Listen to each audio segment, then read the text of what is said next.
All right, hello everybody. My name is Tanner Kyler, and today I am bringing you a shrub to a small tree.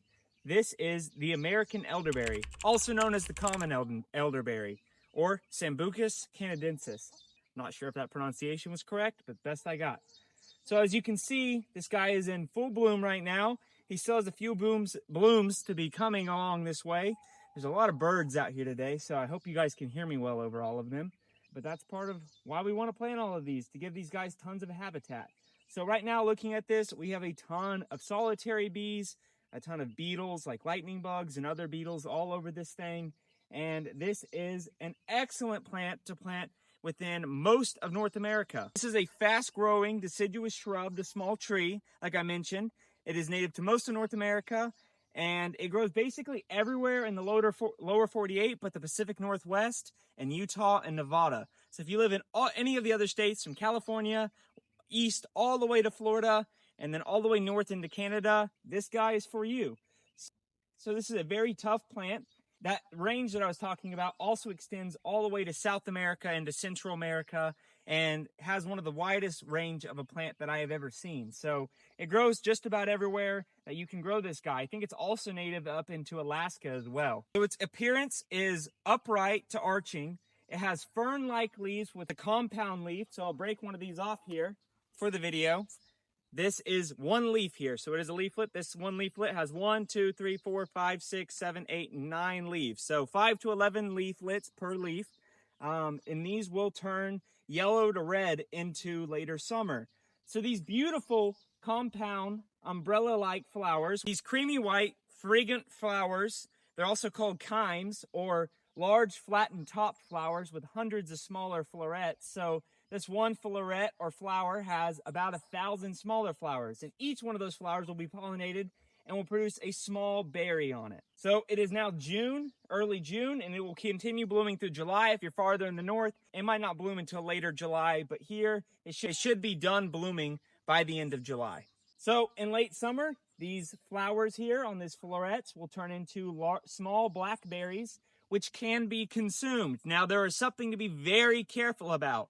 Almost every single part of this plant, including the leaves, the stems, the roots, the flowers, and the unripe berries, have cyanide in them. So unless you know what you're doing, I would not consume this plant raw.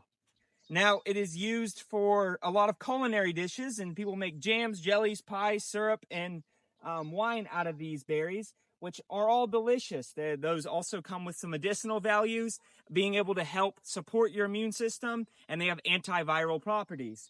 Now, if you do not prepare it right, like I mentioned, it can kill you. So you have to be careful, do your research, learn how to prepare this plant before just coming out and eating the berries on it. That can harm you. So its growth is really rapid. This is a 2-year-old plant. I dug one up from about a mile from here. There were hundreds of them. I dug one of the runners up, planted it up here, and it's already sending its own runners around.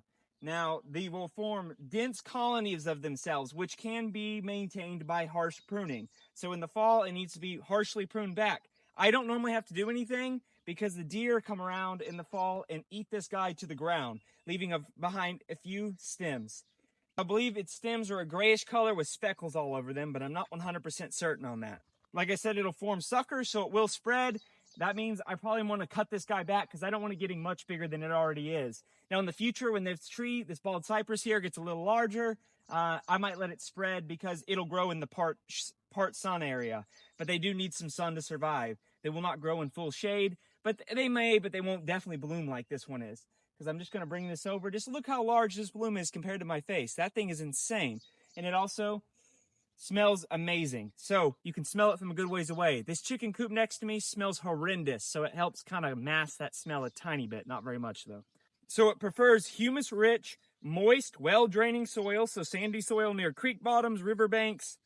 It also is really good at stabilizing banks and growing in these really moist conditions. It grows perfectly here because I dug it up from not very far away and brought it up to an area that's similar to where it was found, and this humid, humus-rich, moist soil with a lot of nutrients in it. Like I mentioned in the beginning of the video, it attracts a ton of butterflies and bees while it's in bloom, and then come into the later parts of the year, birds and small mammals will come around and eat all these berries on it, spreading it out all along the place. I prefer planting it near streams and stuff, as long as it's not too close. That way it supports erosion control and then forms dense habitat for birds and small mammals as well, like rabbits and small rodents like voles and mice, along with a lot of ground nesting birds.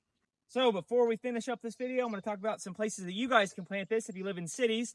They make awesome borders along fence lines and along to make natural screens to block things, so that would help really nicely.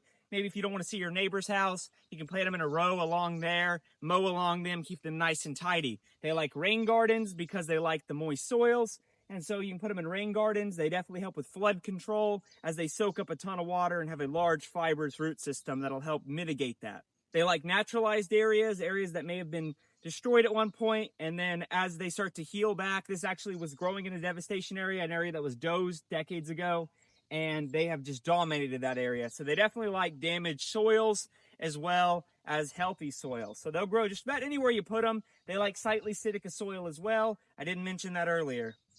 But overall, it is a perfect plant. I don't know why we don't use this more in ornamental horticulture. This one was literally dug up in the wild and has the most beautiful blooms on it. So I can only imagine what a cultivar variety would do for us.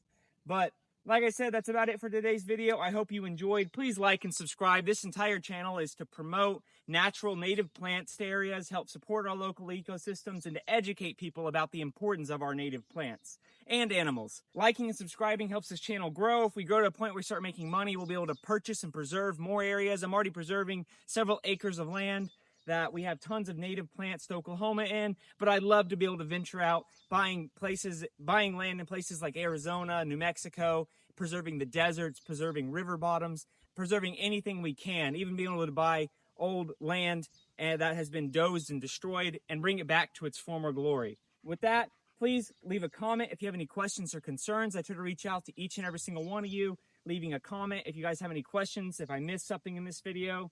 And with that, have a great rest of your day.